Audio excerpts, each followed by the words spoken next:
నగరంలో నీటి కష్టాలను తీర్చేందుకు ఏర్పాటు చేసిన వాటర్ ట్యాంకులు పలుచోట్ల నిర్వహణ లోపాలతో నిరుపయోగంగా మారాయి. ఏర్పాటు చేసి ఏళ్లు గడుస్తున్న చుక్క నీటి కోసం కష్టాలు తప్పడం లేదని నగరవాసులు ఆవేదన వ్యక్తం చేస్తున్నారు.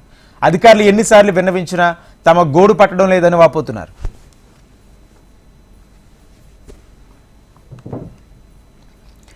భాగ్యనగరంలో నీటి కొరత నివారణకు అధికారులు వాటర్ ట్యాంకులు ఏర్పాటు చేశారు. కృష్ణానగర్ ప్రాంతంలో 11 సంవత్సరాల క్రితం వేసిన 4 పవర్ బోర్లు 8 నీటి ట్యాంకులు నిరుపయోగంగా మారాయి.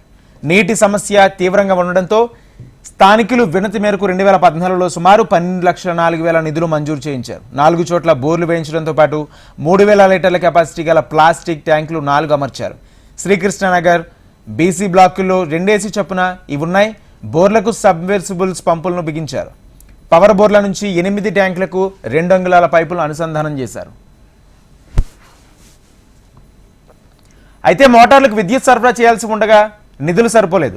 విద్యుత్ మీటర్లు, ప్యానల్ బోర్డులు, ఇతర పరికరాల నిమిత్తం 24 లక్షల నిధులు కావాల్సి ఉండగా అధికారులు ప్రతిపాదనలు పంపించారు. ఇప్పటికే ఈ నిధులు మంజూరు కాలేదు. ఈ కాలక్రమంలో 4 ట్యాంకులు అన్యాక్రాంతమయ్యాయి. ఈ వాటర్ ట్యాంకులు ఏ బ్లాక్లోని పెద్దయ్య, పిండిగిర్ని వద్ద ఒక్కటి, అలాగే యూనిట్ పబ్లిక్ స్కూల్ వీధిలో మరొకటి, చర్చి వీధిలో, మసీదు వద్ద ఇలా నగరంలో పలుచోట్ల ఏర్పాటు చేశారు.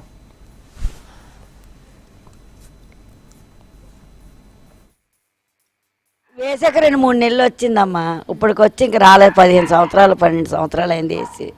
వాటర్ అయితే రాలేదు అందులో. మరి అవుతుంది కదా ఇబ్బంది. అందరికి ఉపయోగిస్తుందని బయట వేయించుకున్నాం. అవి రాలేదు నీళ్ళు. ఎవరికి లేకపోతే వాళ్ళకి సేఫ్టీకి ఉంటుందని పెట్టించారు. ఎవరికి రావటం లేదా. 12 సంవత్సరాలు పెట్టి అస్సలు రావు నీళ్ళు. వానాకాలం వస్తాయి. ఇది 6 నెలలు మంచిగా వస్తాయి. ఎండాకాలంతో అస్సలు రావు. 3 నెలలతో అస్సలు రాదు. టాంకీలు కష్టమవుతుంది. నీళ్ళతో మాకు బోర్ వేపియాలి. మంచిగా చేపియండి బోర్తో కావాలి. ఎట్లయినా ఎందుకంటే అందరికి కష్టమవుతుంది ఇక్కడ. ఎట్లయినా కష్టమవుతుంది. ట్యాంక్ బి ఖరాబ్ అయిపోయాడు. కారుతున్నాయి నీళ్ళు కారుతున్నాయి. అవి నీళ్ళు అవును కారుతున్నాయి నీళ్ళు. దాంట్లో మట్టి వేసి పెట్టినా ఉండే అప్పుడు వస్తప్పుడు. ఇప్పుడు అంతా కారుతున్నాయి నీళ్ళు. చేపియాలి ఎట్లయినా. आके इसमें पानी लेके जाते थे. अब पूरा उसमें कचरा डाल दिए. पूरा कचरा यहीं ला रहे. पूरा उसका अंदर डाल दे रहे. पूरी टैंकी खराब हो गई. శ్రీకృష్ణనగర్లో ఎండాకాలం వచ్చిందంటే నీటి ఎద్దడి ఎక్కువగా ఉంటుంది. అప్పట్లో వేసిన బోర్లు, మోటార్లకు మీటర్లు బిగించి వినియోగంలో తెచ్చేలా చర్యలు తీసుకోవాలని డిమాండ్ చేస్తున్నారు. రానున్న వేసవి కాలాన్ని దృష్టిలో ఉంచుకుని వీటిని వినియోగంలోకి తీసుకొస్తే నీటి సమస్య ఉండదని ఈ మేరకు చర్యలు తీసుకోవాలని స్థానికులు కోరుతున్నారు.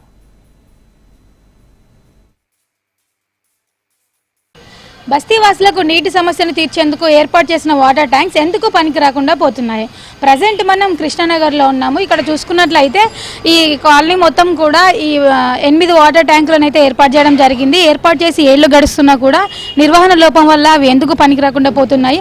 ఇలా పోస్టర్లు అతికించుకోవడానికి, చుట్టుపక్కల చెత్త వేయడానికి అన్నట్టుగానే వీటి పరిస్థితి అయితే ఉంది. మనం చూసుకున్నట్లయితే ఈ వాటర్ ట్యాంక్ పైన కొంచెం పగిలి కూడా ఉంది. అట్ ద సేమ్ టైం మనం చూసుకున్నట్లయితే ఇక్కడ టర్నింగ్ పాయింట్ కూడా, ఈ టర్నింగ్ పాయింట్ దగ్గర ఇది ఎందుకు పనికి రాకుండా ఇలా ఉండడం వల్ల వచ్చిపోయే వాహనాలకు కూడా ఇబ్బంది కలుగుతుందని అయితే స్థానికులు చెబుతున్నారు.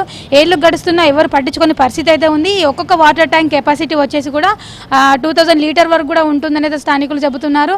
మంచినీటి సదుపాయం కోసం బస్తీవాసులకు ఉపయోగపడాలనే ఉద్దేశంతో ఏర్పాటు చేసిన ఈ వాటర్ ట్యాంకులు అయితే ఎందుకు పనికి రాకుండా పోవడంతో స్థానికులు అయితే ఇబ్బందులు ఎదుర్కొంటున్నారనే చెప్పాలి. అయితే ఈ వాటర్ ట్యాంకులను కూడా ఇంతవరకు పట్టించుకున్న పరిస్థితి అయితే లేనేలేదు. సో ఇప్పటికైనా సరే సంబంధిత అధికారులు స్పందించి ఈ వాటర్ ట్యాంకులను వేసవి కాలం కల్లా ఉపయోగపడేలా చేసినట్లయితే రానున్న కాలంలో నీటి కొరత లేకుండా ఉండే అవకాశాలు ఉంటాయని స్థానికులు కోరుతున్నారు. వీడియో జర్నలిస్ట్ రవితో ప్రియాంక, HM టీవీ, హైదరాబాద్.